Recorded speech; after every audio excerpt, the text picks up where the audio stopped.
जिन बच्चों ने गालियां दी हैं, जिनके वीडियोस वायरल हुए हैं, जिनका फेस पूरी दुनिया ने देख लिया, पूरे देश ने देख लिया, वो कभी इंटरनेट से हमेशा के लिए हट सकता है, वाइप आउट हो जाएगा, या वो डेटा हमेशा रहेगा? कभी भी नहीं हटेगा, कभी भी नहीं। कोई चाहे तो हटवा सकता है, सवाल ही नहीं उठता, पैसा देके भी नहीं होगा। कुछ नहीं। जिन बच्चों ने गालियां दी हैं, जिनके वीडियोस वायरल हुए हैं, जिनका फेस पूरी दुनिया ने देख लिया, पूरे देश ने देख लिया, वो कभी इंटरनेट से हमेशा के लिए हट सकता है, वाइप आउट हो जाएगा, या वो डेटा हमेशा रहेगा? कभी भी नहीं हटेगा, कभी भी नहीं।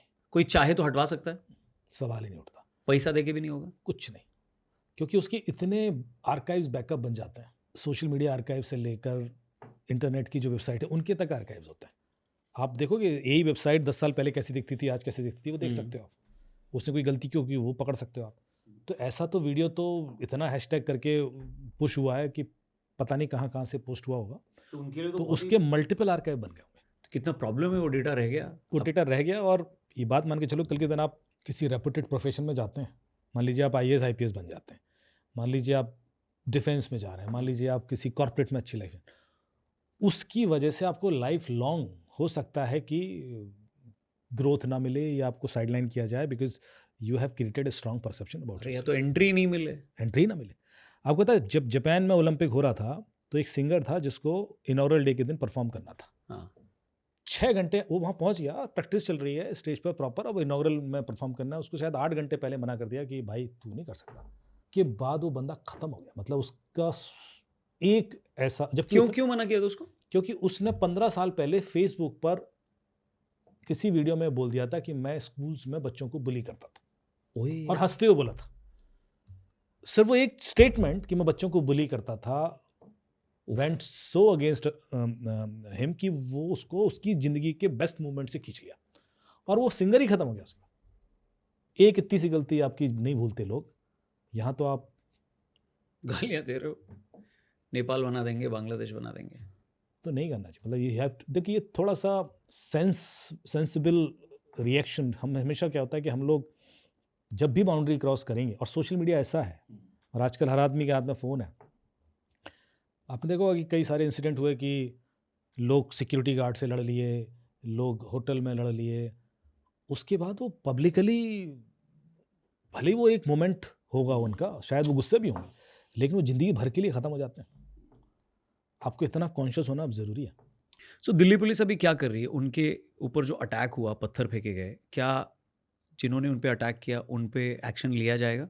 देखिए, जो लोग क्रिमिनल हैं उन पर तो डेफिनेटली एक्शन लिया जाएगा, जो आइडेंटिफाइड क्रिमिनल्स हैं। हाँ, जो जुवेनाइल हैं, बच्चे हैं, उनको तो छोड़ दिया जाएगा, क्योंकि उनको एडवांटेज डेफिनेटली मिलेगा, बिकॉज हमारा लॉ कहता है उनको कि कोई क्रिमिनल केस उनके अगेंस्ट ना बनाया जाए।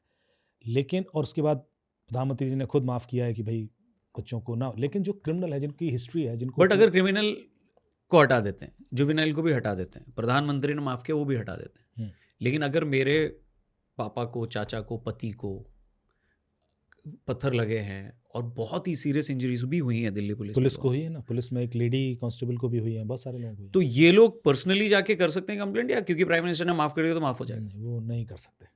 आपको ये पता है, पुलिस नहीं कर सकती कंप्लेंट। भले पुलिस को लिंच भी कर, लिंचिंग के वीडियोस हैं ऑलमोस्ट। आपको पता है एक, तो अब इसमें से कैसे आइडेंटिफाई करोगे कि जेन्युइन कौन है? आम आदमी पार्टी का MLA था जिसने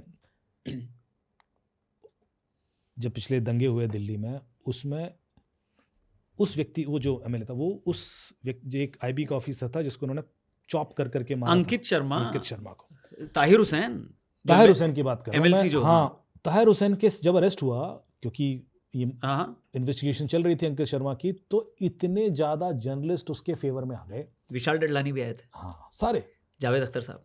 आप, वो IB का क्या कर रहा था ऑफिसर यार? वो आपके लिए काम करता है। उसको ताहिर हुसैन से मतलब नहीं था, उसको ये मतलब था कि अंदर ये लोग ब्लास्ट करने के लिए सामान तो नहीं उठा रहे हैं। और वो बाद में आइडेंटिफाई भी हुआ। ये जो आज आप बचे हुए हैं दिल्ली में, ये जब डॉक्टर्स आइडेंटिफाई हुए कि वो बॉम्ब बना रहे थे, बिकॉज ऑफ IB।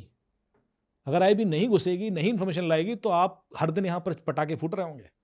और उस व्यक्ति को ऐसे मारा जाता। वो मारा क्यों गया ऐसे? मैसेज देना था कि हम तुझे तड़पा के टॉर्चर करके मारेंगे यदि कल के दिन। ये एक जो मैसेज था, ये बिना ताहिर हुसैन टाइप के लीडर के कोई नहीं देता। कोई आम आदमी ऐसे राइट्स में ऐसे नहीं। और उसको डिफेंड कर रहे थे लोग, उसको कीचड़ में फिर वैसे किया गया। मतलब उसको डिफेंड कर रहे हैं आप लोग। और अभी तो उसको, अब तो सजा भी हुई, उसको प्रूव हुआ है, उम्र कैद हो गई उसको। हाँ, तो ये जो चीज़ है ना कि आप पुलिस कभी कुछ रिएक्ट नहीं कर पाती। अब वो आईबी ऑफिसर की फैमिली ने थोड़ा ना केस किया, वो तो कर ही नहीं सकते, वो तो ड्यूटी पे है, उसको पत्थर लग रहे हैं, वो बेचारे बुलेट प्रूफ जैकेट या वो पहन के एसएसपी साहब डीसीपी साहब खड़े हुए हैं, बस सीनियर ऑफिसर्स को भी Senior बहुत चोट officers, हाँ वो उनको चोट आई है, वो कोई केस नहीं कर सकते because this is considered there duty. अब कोई आर्मी का जवान कुछ हो जाए तो वो तो ड्यूटी है उसकी, लेकिन उसकी भी तो फैमिली है, उसको भी तो उतना ही दर्द होता है, उसके भी तो बच्चे हैं, उसको भी तो शाम को घर जाना है, कोई इस बारे में नहीं सोचता। और वो कर क्यों रहा है? आपके लिए, उसका अपना कोई इंडिविजुअल बेनिफिट नहीं होता। तो हमें शायद ये एक, आज स्कूलों में ना ये चीज़ पढ़ाना भूल गए लोग।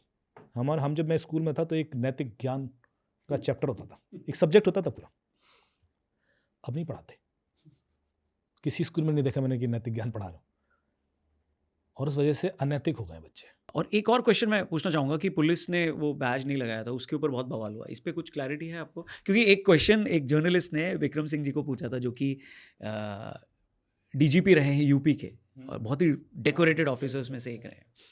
तो उन्होंने कहा कि उनका आइडेंटिटी नहीं था। बोले आपको उनका नाम क्यों जानना, आपको उनके साथ ताश खेलना और बोले ये प्रोटोकॉल है पुलिस का, एक पुलिस के पास एक होता है प्रोविजन कि वो नाम ना दिखाए। नहीं, ये इंस्ट्रक्शन देके जाते नाम ना दिखाओ, क्योंकि कोई किसी का, जैसे जब अंकित शर्मा जैसा केस हुआ, क्योंकि लोग पर्सनल वो हो जाते हैं।